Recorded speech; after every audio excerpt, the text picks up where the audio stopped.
प्यारे बच्चों, आज की इस क्लास में हम विदलन के प्रकार के बारे में पढ़ेंगे, यानी टाइप्स ऑफ क्लीवेज क्या होता है, किन किन आधार पर हम विदलन को वर्गीकृत कर सकते हैं, कितने इसके प्रकार होते हैं, इन सभी के बारे में हम इस क्लास में पढ़ेंगे।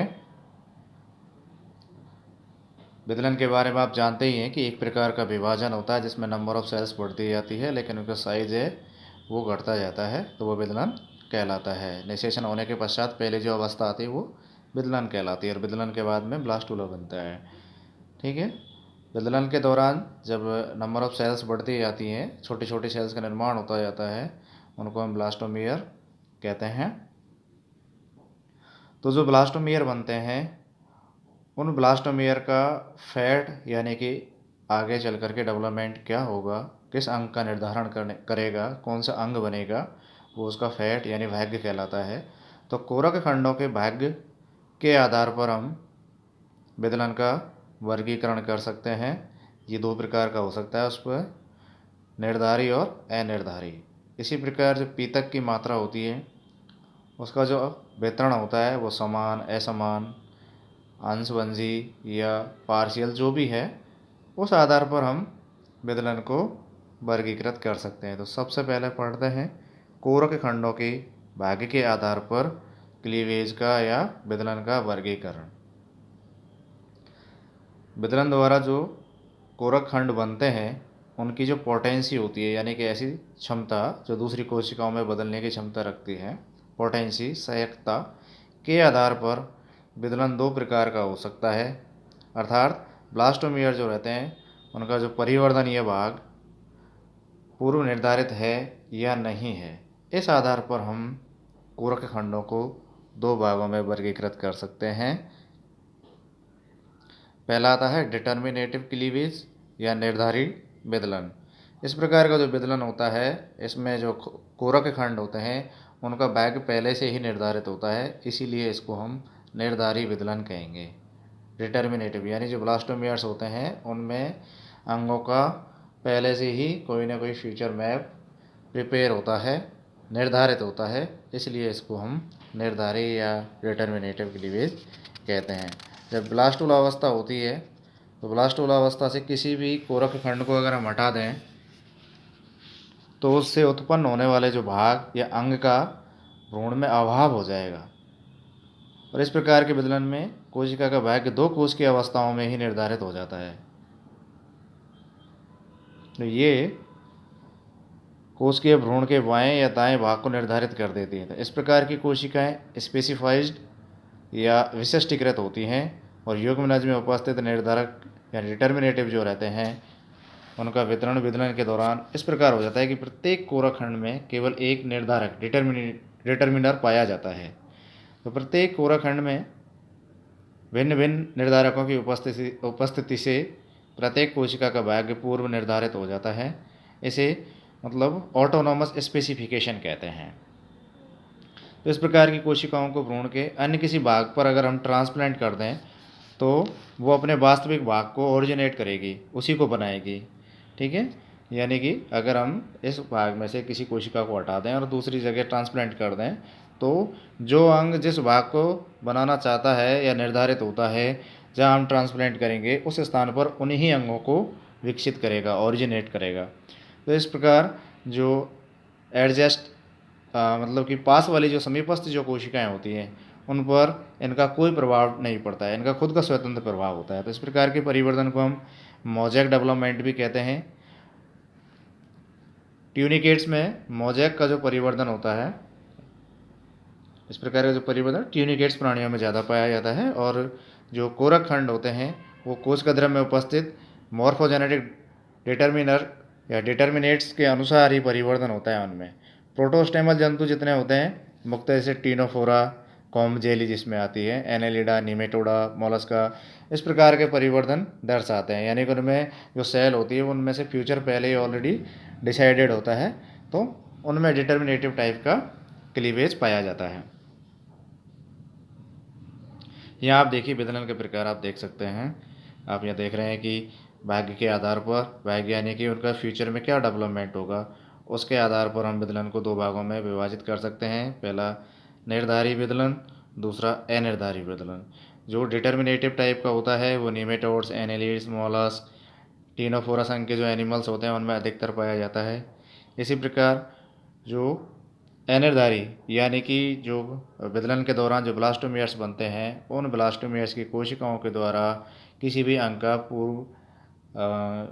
अंग का निर्माण या उसका नेक्स्ट फीचर में चल करके क्या अंग विकसित होगा, वो इन कोशिकाओं के द्वारा निर्धारित नहीं होता है। इसलिए इसको हम अनिर्धारी विदलन कहते हैं। भाई नाम से स्पष्ट पता चल रहा है अनिर्धारी विदलन यानी कि जो ब्लास्टोमियर्स बनते हैं उन ब्लास्टोमियर्स के द्वारा जो अंग बनने वाले हैं उन अंगों का निर्धारण पूर्व में पहले से ही निश्चित नहीं होता है, इसलिए इसको हम अनिर्धारी विदलन कहते हैं। जितने भी उच्चतर जो वर्टिब्रेट्स होते हैं, उच्च कशेरुकीय के जो प्राणी होते हैं, उनमें इंटर डिटर्मिनेटिव टाइप या अनिर्धारी प्रकार का विदलन पाया जाता है। भाग्य के आधार पर तो ये दो प्रकार होता है। इसी प्रकार अब बात आती है पीतक की। पीतक की मात्रा के वितरण के आधार पर हम योग विदलन को दो भागों में डिवाइड कर सकते हैं। एक होलोब्लास्टिक, दूसरा आता है मीरोब्लास्टिक। होलोब्लास्टिक पूर्णभंजी, इसको हम दो भागों में और विभाजित कर सकते हैं। एक होता है इक्वल यानी कि समान पूर्णभंजी, और दूसरा होता है असमान पूर्वभंजी होलोब्लास्टिक। ठीक है, समान या इक्वल जो है ये अपीतकी अंडे या सूक्ष्म पीतकी अंडे जो होते हैं उनमें समान पूर्णभंजी प्रकार का विदलन पाया जाता है। इसका बेहतरीन उदाहरण है एम्फियोक्सस और जरायु, जितने भी स्तनी होते हैं उनमें पाया जाता है। असमान अनइक्वल जो पूर्णभंजी प्रकार का विदलन है ये पाया जाता है मध्य पीतकी अंडे, जैसे कि एम्फीबियंस के जो अंडे होते हैं, फ्रॉग के जो अंडे होते हैं, टोड के जो अंडे होते हैं, उनमें असमान अनइक्वल पूर्णभंजी या अनइक्वल होलोब्लास्टिक टाइप का क्लीवेज पाया जाता है।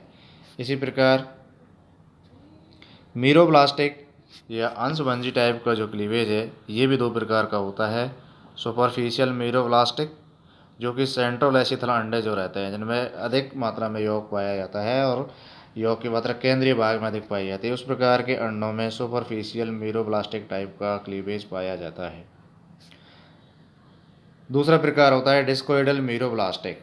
ये जो कि बोनीफिसेज होती है, मोनोट्रीम्स होते हैं, और जितने भी यानी कि अतिपीतकी अंडे जो रहते हैं उनमें डिस्कोइडल मीरोब्लास्टिक टाइप का विदलन पाया जाता है। तो ये एक आपका प्राइमरी तौर पर इनका एक रूपरेखा है विदलन के प्रकार की।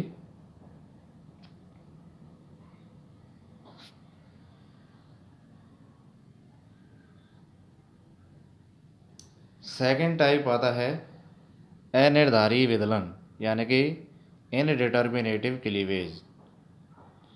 इस प्रकार के विदलन से जो ब्लास्टोमियर डेवलप होते हैं उनका भाग्य पहले से ही निर्धारित नहीं होता है, पूर्व निर्धारित नहीं होता है, और प्रारंभिक विदलन के दौरान कुछ ब्लास्टोमियर्स को अगर हम हटा दें और भ्रूण के अन्य किसी भाग पर उसको हम ट्रांसप्लांट कर दें तो भी सामान्य जो भ्रूण विकसित होगा वो भ्रूण सामान्य प्रकार का ही होगा, उसमें किसी भी प्रकार की विसंगति या अन्य अंग विकसित नहीं होंगे।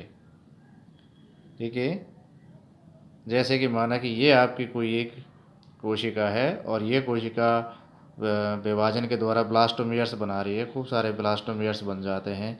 अगर हम इन ब्लास्टोमियर्स के किसी खंड को काट दें और काट करके अगर हम दूसरी जगह ट्रांसप्लांट कर दें, अगर इस भाग पर हमने यहाँ ये ट्रांसप्लांट कर दी तो इनमें वही भाग किसी भी प्रकार से निर्धारित नहीं होता है। तो ये जो कोशिका है एडजेसेंट, ये वाली कोशिका है, ये कोशिका वो ही अंग बनाएगी जो इन कोशिकाओं में विकसित करने की क्षमता है। यानी कि ये जो कोशिका है इन कोशिकाओं का इन पर कोई प्रभाव नहीं पड़ेगा, जबकि डिटर्मिनेटिव में प्रभाव पड़ता है क्योंकि ये जो भाग है वहाँ पर नया अंग बना लेता है क्योंकि इसमें पोटेंसी पाई जाती है। जबकि या अनिर्धारी प्रकार का जो विदलन है इसमें पोटेंसी नहीं होने के कारण वो जो पास वाली एजेट समीपस्थ जो कोशिका हैं उन पर इसका कोई प्रभाव नहीं दर्शाती है, और प्रभाव नहीं दर्शाने के कारण इसमें किसी प्रकार का अंग विकसित नहीं होगा, केवल वही अंग विकसित होंगे जो इसके अंतर्गत निहित है। इस प्रकार के परिवर्तन को हम नियमनकारी यानी रेगुलेटिव डेवलपमेंट कहते हैं। यहाँ विदलन द्वारा उत्पन्न कोरक खंडों में एक से अधिक पथों पर विभेदन होने की क्षमता पाई जाती है। जो पास वाली समीपस्थ कोशिकाएं होती हैं उनके द्वारा इनका वेग निर्धारित होता है, अतः इसे हम कंडीशनल स्पेसिफिकेशन भी कहते हैं। मानव में रेगुलेटिव डेवलपमेंट पाया जाता है, यानी कि ह्यूमन के अंदर मानव में रेगुलेटिव डेवलपमेंट पाया जाता है। अतः द्विकोशिकीय अवस्था में कोशिकाओं के पृथक्करण से समयुग्मनजी जुड़वा उत्पन्न होते हैं, यानी कि मोनोजाइगोटिक या मोनोजाइगोटिक आइडेंटिकल ट्विंस उत्पन्न हो जाते हैं। किसके कारण? रेगुलेटिव डेवलपमेंट के कारण। नेक्स्ट वीडियो में हम पढ़ेंगे कि पीतक की मात्रा के आधार पर या उसका जो वितरण है उसके आधार पर क्लीवेज कितने टाइप्स का होता है। जैसे मैंने पूर्व में आपको वीडियो के अंतर्गत बताया था, यहाँ आप देख रहे हैं कि ये दो प्रकार का होता है, होलोब्लास्टिक क्लीवेज, और होलोब्लास्टिक को भी दो भागों में डिवाइड कर दिया, इक्वल और अनइक्वल होलोब्लास्टिक। फिर सेकंड भी आता है इसका मीरोब्लास्टिक, ठीक है, ये डिस्कोइडल और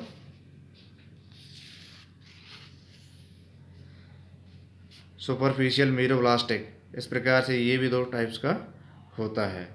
नेक्स्ट वीडियो में हम इसके बारे में अध्ययन करेंगे।